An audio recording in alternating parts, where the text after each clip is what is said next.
If you have been struggling to get sales from your design work or understanding what you really need to do to make money, I have the workshop for you.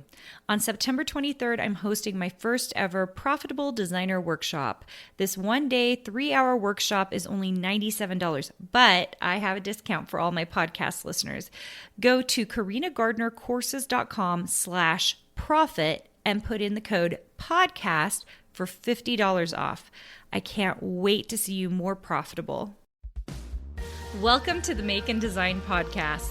I'm your host, Carina Gardner. On this podcast, we're unraveling the everyday joys and dilemmas of design, making, and business.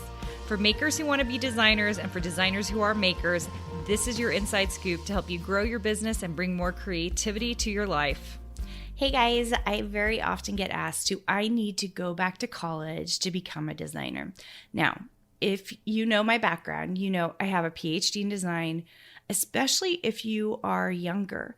I'm going to encourage you to go back to college to get a design degree. But there does come a time in our lives where going back to college doesn't make a ton of sense. Either we've got kids at home, so we need a fluid way to learn the programs, or we're in our second stage of life and doing a 4-year degree doesn't make a ton of sense. It is literally why I built my Design Suite program.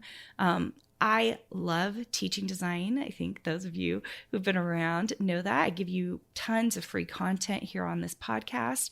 And that's because my goal is to help you become a designer. And sorry, you guys, I'm a little craggy today. I think I'm a little sick. I woke up this morning with just a little bit of something going on with my insides, my lungs. So if I don't sound like myself, that's why. I've been traveling now for 3 weeks, and sometimes it starts to take a toll.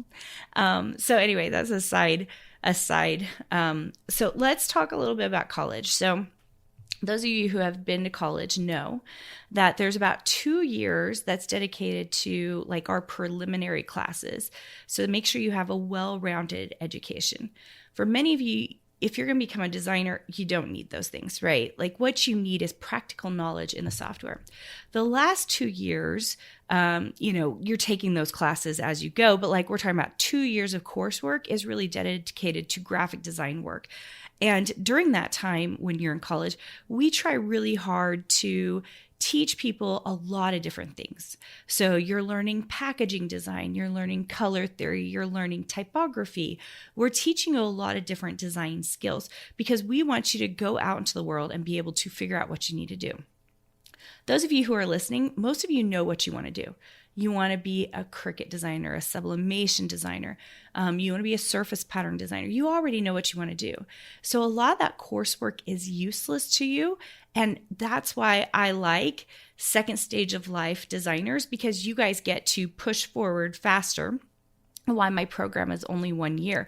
Because if we can concentrate on the areas of knowledge you actually need in order to become a designer, that's huge, right? It's more concentrated. We can get you and move you there faster. Now, that being said, anyone who's in my program will tell you that and if you've been to a boot camp, the first year is the hardest, you guys. It just is. The first year of design is the hardest. You rarely make very much money. I had a PhD in design and I made very little money because it's figuring out the industry, figuring out the best places, and its number of products. And so very often, one of my main goals for my Design Suite members is that we are hyper-focusing in so that we can make some serious progress so that we can really, really win. So do you need a college degree to become a graphic designer? No. Do you need to know the software and skills? Yes, you do. And you do need to learn that somewhere. Very often I see a lot of designers who are just making patterns. They've been doing it for about a year and then they're confused about why they haven't made any progress. Very often they're not in the right shop. They're only looking for contracts. They don't know how to move forward.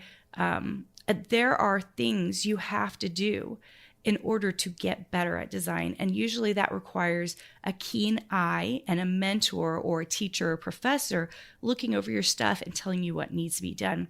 And I have had the luxury of being a creative director, so I see why people's things get turned away all the time. I understand. And usually it's not my decision. Even if I really like the designer, if the stuff doesn't work in our lineup, it just doesn't work. I actually am in the middle of taping my pitching to contracts course.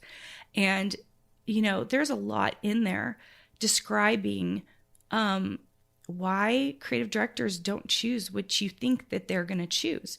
You think you can just make something pretty. Creative directors have to be strategic. They have to understand the marketing, and they have to do what's right for the business. And they're looking for trends that make a lot of sense for them. So it doesn't mean you're not a great designer. It just means you're busy making design work. You're being an artist. You're not busy being strategic the way the creative director is. I see this so very often. And one of my goals in Design Suite is to help my designers think more like creative directors, because they're more likely to get a deal. And I want them to. I want them to get a deal.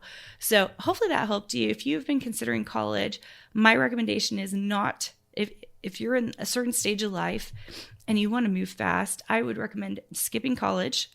If you are younger, I'm probably going to recommend going back to college. But if you have young kids, it's really hard. If you have older kids, it's really hard. And the goal for them is to teach you a broad range of skills. When the truth is, if you can have just a certain amount of skills, you can do freelance work. You can do surface pattern design. There are a lot of things you can do. I really hope that you get to fulfill your dreams by becoming a designer. I have loved being a designer, which is why I teach it. It really has filled my cup up, and I want that for you too, if that's something that you have been going after. Hey, did you know that you can visit me at makeanddesign.com to learn more about this podcast and join my VIP group for weekly freebies? I can't wait to see you there.